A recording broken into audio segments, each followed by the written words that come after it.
ججز کا لیٹر آج بھی انصاف کا متقاضی ہے. ہائی کورٹ کے 6 جج صاحبان نے جو خط لکھا تھا سپریم کورٹ کو آج تک اس پہ عمل ہونا ہے.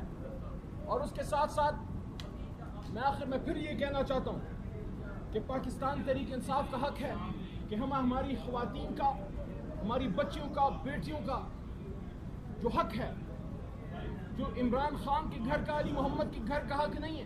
25 کروڑ عوام کا یہ حق ہے کہ جس جماعت کو انہوں نے ووٹ دیا اس کے متناسب جتنی خواتین کو وہ حق ملتا ہے ان کے سر پہ ہاتھ رکھے سپریم کورٹ آف پاکستان. حق دیں ہماری جماعت کو، پاکستان کے عوام کو.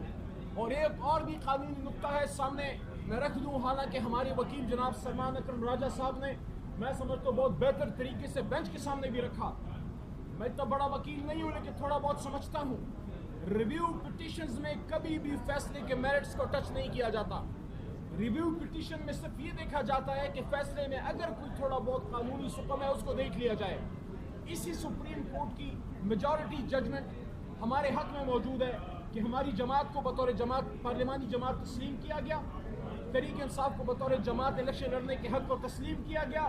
اور سرزنش ہوئی الیکشن کمیشن سے کہ الیکشن کمیشن نے ہمارے ساتھ ہمارا الیکشن سمبل لے کے کیوں زیادتی کی. اور دوسری بات یہ ہے کہ باقی 41 سیٹوں کو تو دیکھیں گے جس کا حکم دیا تھا سپریم کورٹ نے کہ اس کو ڈکلیئر کریں، ان کو تحریک انصاف ڈکلیئر کرے اور اس کے متناسب ہماری مائنورٹی سیٹیں اور خواتین کی ریزرو سیٹیں ہمیں دی جائیں. آج تک تقریباً سال میرے خیال میں ہونے کو آیا ہے، 1 سال ہو گیا ہے تقریباً، اور سپریم کورٹ کے اس فیصلے پہ ہمارے قابل صدر احترام الیکشن کمیشن آف پاکستان نے ابھی تک عمل نہیں کیا.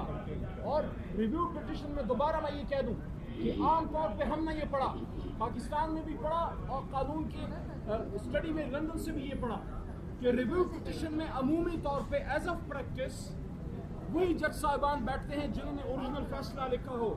یہ پہلی بار ایک ریویو پٹیشن میرے خیال میں اتنے بڑے پیمانے پہ سنی جا رہی ہے جس میں وہ جج صاحبان جنہوں نے وہ فیصلہ لکھا تھا ان کی خواہش تھی کہ اس میں بیٹھے، ان کو اس بینچ سے باہر رکھا گیا. لیکن میں پھر بھی یہ کہتا ہوں کہ ہم ان جج صاحبان کا بھی احترام کرتے ہیں. جو بھی سپریم کورٹ کی کرسی پہ بیٹھتا ہے کسی جج کے، کسی سینئر پیونی جج کے، چیف جسٹس کے، ہمارے لیے قابل احترام ہے. لیکن قانونی نکات، ہماری تشویش، ہماری ریزرویشن اپنی جگہ پہ موجود ہیں. میں دوبارہ سمرائز کر دوں کہ کبھی بھی ریویو پٹیشن میں اوریجنل فیصلے کے میرٹس کو نہیں ٹچ کیا جاتا. تھوڑا بہت قانونی سکم اگر ہو اس کو دیکھا جاتا ہے. اور ریویو پٹیشن میں وہی جج صاحبان بیٹھتے ہیں جنہوں نے اوریجنل فیصلہ لکھا ہو. اور تیسرا، جو حکم الیکشن کمیشن نے پچھلے سال دیا تھا الیکشن کمیشن کو سپریم کورٹ نے، اس پہ ابھی تک عمل درآمد کیوں نہیں ہوا؟ اور جتنا ہمارا حصہ بنتا تھا کم از کم وہ تو دیتے اس فیصلے کے تناظر میں. اور آخری بات، ہمیں ہماری سیٹیں ملتی ہیں یا نہیں ملتی وہ تو رب کو پتا ہے، لیکن اس سیٹ میں سے ایک سیٹ کا بھی حق حکومت کا نہیں ہے.